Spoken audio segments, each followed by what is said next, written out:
చెన్నై చెరువైంది. తమిళనాడు చిన్నబోయింది. వాన బీభత్సానికి పరిస్థితి దయనీయంగా మారింది. విమానాలు పడవల్లా మారిపోయాయి. సురక్షిత ప్రాంతాలకు చేరాలంటే పడవలు, టైర్లు వాడాల్సిన దుస్థితి. 25 రోజులుగా నీళ్లల్లో నానుతోంది చెన్నై.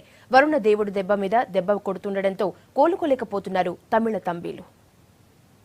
తమిళనాడు పరిస్థితి దారుణంగా మారింది.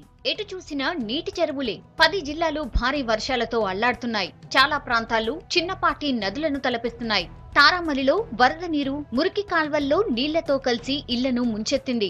చెంబరంపాకం చెరువు పూర్తిగా పొంగి పొర్లుతోంది. దీనితో చుట్టుపక్కల ప్రాంతాలన్నీ నీళ్లలో మునిగాయి. తాంబరం ప్రాంతం మరోసారి వరద నీళ్లలో మునిగింది. గంటకు నీటి మట్టం పెరుగుతుండటంతో అక్కడి వాళ్లంతా భయంతో వణికిపోతున్నారు.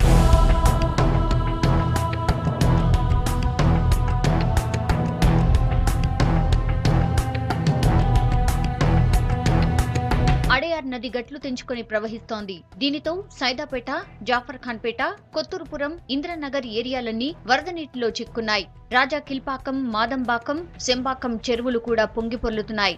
క్రోంపేట, పల్లవరం, అనకాపుత్తూర్ ప్రాంతాలు కూడా జలమయమయ్యాయి. తాంబరం దగ్గర బస్టాండ్ ను వరద నీరు ముంచెత్తడంతో బస్సులన్నీ పూర్తిగా మునిగిపోయాయి. చెన్నై విల్లుపురం హైవే ఒకవైపు నీళ్లతో నిండిపోయింది.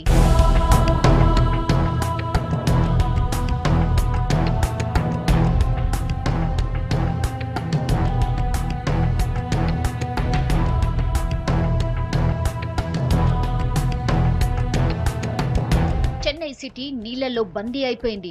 సిటీలో ఎక్కడ చూసినా నీళ్లే. ఏది కాలువో ఏది రోడ్డో తెలియడం లేదు. సిటీ చుట్టూ ఉన్న నదులు, రిజర్వాయర్లు కూడా నిండిపోయి ప్రమాదకరంగా ప్రవహిస్తున్నాయి. నీళ్లన్నీ దగ్గర్లోని ప్రాంతాలను ముంచెత్తున్నాయి.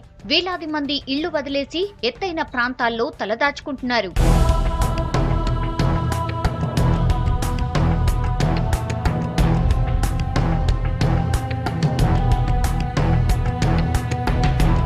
కాలనీలో నీళ్లు మోకాల్లోతు వరకు ఉన్నాయి.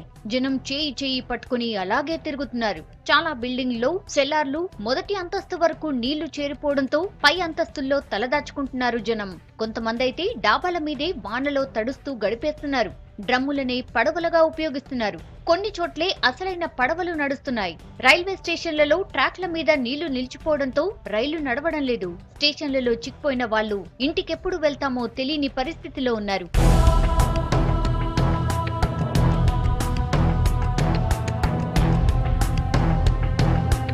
సిటీలో మంచినీళ్లు, పాల సప్లై నిలిచిపోయింది. తినడానికి కూడా ఏమీ లేదు.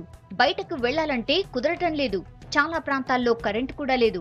ఇక చెన్నై మీనంబాకం ఎయిర్పోర్ట్ నీళ్లతో నిండిపోయింది. రన్వే మీద కూడా నీళ్లే. ఎయిర్పోర్ట్ నదిలా మారిపోయింది. ఫ్లైట్లు పడవల్లా తేలుతున్నాయి. దీనితో విమానాలు ఆగిపోయాయి. ఎయిర్పోర్ట్ లో వందలాది మంది చిక్కుకుపోయారు. వాళ్లకు ఫుడ్ ప్యాకెట్లు, మంచినీళ్లు సప్లై చేస్తామని ప్రకటించారు విమానయాన శాఖ మంత్రి Ashok Gajapathiraju. So the chairman of the airports authority is also trying to develop a plan as to how to reach some essential material like drinking water, food, and staff is also literally stuck up. So the whole thing is paralyzed. మరో 4 రోజులు వానలు తప్పవని వాతావరణ శాఖ warning ఇవ్వడంతో ఏం చేయాలో తోచక చెన్నై జనం భయపడిపోతున్నారు. 24 గంటల పాటు భారీ వర్షాలైతే గ్యారంటీ అంటోంది భారత వాతావరణ శాఖ. తమిళనాడు వర్షాలు సైన్స్ అండ్ టెక్నాలజీకి పజిల్లా మారాయన్నారు వాతావరణ శాఖ డీజీ రాథోడ్. और केरल के भी जो बिल्कुल ठेठ दक्षिणी भाग है वहां पर भी अधिक बारिश की संभावना है. In past 24 hours, the rainfall which is received at Nungambakkam was 39.6 millimeter and 2nd December is 294.1 millimeter. And Meenambakkam, that is airport, the rainfall which was received yesterday was 64.1 millimeter and today at 8:30 the rainfall received was 345.1 millimeter. ఇటు ఆంధ్రాను కూడా వదలనంటోంది వర్షం. ఆంధ్రాలోని చిత్తూరు, నెల్లూరు, ప్రకాశం జిల్లాల్లో ఎడతెరిపి లేకుండా కురుస్తోంది వర్షం. ఈ మధ్య కురిసిన కుండపోత నుంచి కోలుకుంటున్న ఈ 3 జిల్లాలకు మళ్లీ వానదెబ్బ తగిలింది.